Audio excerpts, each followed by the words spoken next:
ಇವತ್ತು ನಾವು ಬಾಗಲಕೋಟೆ ಜಿಲ್ಲೆಯಲ್ಲಿ ನಮ್ಮ ಜಿಲ್ಲಾ ಕಾಂಗ್ರೆಸ್ ಸಮಿತಿ ವತಿಯಿಂದ ನಮ್ಮ ಎಸ್.ಟಿ. ನಂಜನಮಠ ಸಾಹೇಬರು ನೇತೃತ್ವದಲ್ಲಿ ಮತ್ತು ಜನಪ್ರಿಯ ಶಾಸಕರಾದಂಥ ಉಮೇಶ್ ಮೆಟ್ಟಿ ಅವರ ನೇತೃತ್ವದಲ್ಲಿ ಇವತ್ತು ನಾವು ಜಿಲ್ಲಾಧಿಕಾರಿಗಳ ಕಚೇರಿ ಎದುರಿಗೆ ಪ್ರತಿಭಟನೆ ಹಮ್ಮಿಕೊಂಡಿದ್ದೇವೆ.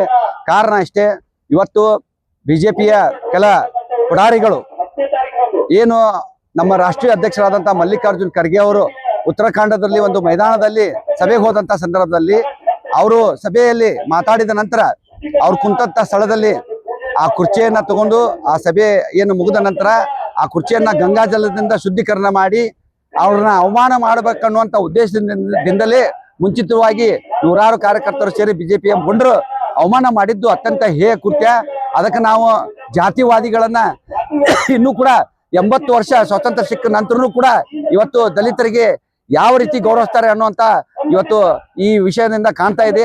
ಆ ಕಾರಣಕ್ಕಾಗಿ ಮಲ್ಲಿಕಾರ್ಜುನ್ ಖರ್ಗೆ ಅವ್ರನ್ನ ಅವಮಾನ ಮಾಡಿದಕ್ಕಾಗಿ ಇವತ್ತು ನಾವು ಎಲ್ಲ ಕಾಂಗ್ರೆಸ್ನ ಕಾರ್ಯಕರ್ತರು ಈ ಪ್ರತಿಭಟನೆಯನ್ನ ಹಮ್ಮಿಕೊಂಡಿದ್ವಿ.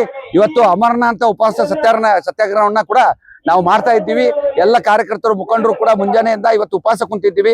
ಕಾರಣ ಇಷ್ಟೇ, ನಮ್ಮ ರಾಷ್ಟ್ರೀಯ ಅಧ್ಯಕ್ಷರಿಗೆ ಜಾತಿ ಉದ್ದೇಶದಿಂದ ದಲಿತ ನಾಯಕ ಅನ್ನೋ ಕಾರಣಕ್ಕನೇ ಇವತ್ತು ಬಿಜೆಪಿ ಕಾರ್ಯಕರ್ತರು ಇವತ್ತು ಈ ರೀತಿ ಅವಮಾನ ಮಾಡಿದ್ದು ನಾವೆಲ್ಲರೂ ಸಹಿಸ್ಕೊಳ್ಳಂಗಿಲ್ಲ.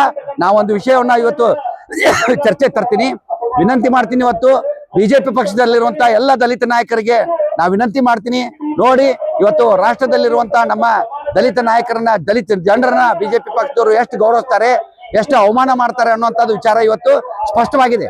ಆ ಕಾರಣಕ್ಕಾಗಿ ಬಿಜೆಪಿಯಲ್ಲಿ ಇರುವಂತ ಎಲ್ಲ ನಾಯಕರು, ಎಲ್ಲ ಪಕ್ಷದ ನಾಯಕರಲ್ಲಿ ನಾವು ವಿನಂತಿ ಮಾಡ್ಕೋತೀವಿ, ಬಿಜೆಪಿ ಪಕ್ಷಕ್ಕೆ ರಾಜೀನಾಮೆ ಕೊಟ್ಟು, ನಿಮಗೆ ದಲಿತರು ಪರಿಶಿಷ್ಟ ಜಾತಿ ಜನಾಂಗದ ಮೇಲೆ ಗೌರವ ಇದ್ರೆ ಈ ಕೂಡಲೇ ಆ ಪಕ್ಷಕ್ಕೆ ರಾಜೀನಾಮೆ ಕೊಟ್ಟು, ಬಿಜೆಪಿ ಪಕ್ಷಕ್ಕೆ ರಾಜೀನಾಮೆ ಕೊಟ್ಟು ತಾವು ಸ್ವತಂತ್ರವಾಗಿ ತಮ್ಮ ಜೀವನವನ್ನು ನಡೆಸಬೇಕು.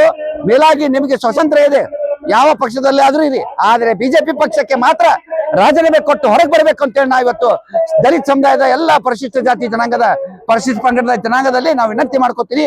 ಈ ಕೂಡಲೇ ರಾಜೀನಾಮೆ ಕೊಡ್ಬೇಕು, ಕೊಟ್ಟು ಹೊರಗೆ ಬರ್ಬೇಕಂತ ಹೇಳಿ ನಾವು ವಿನಂತಿ ಮಾಡ್ಕೋತೀವಿ.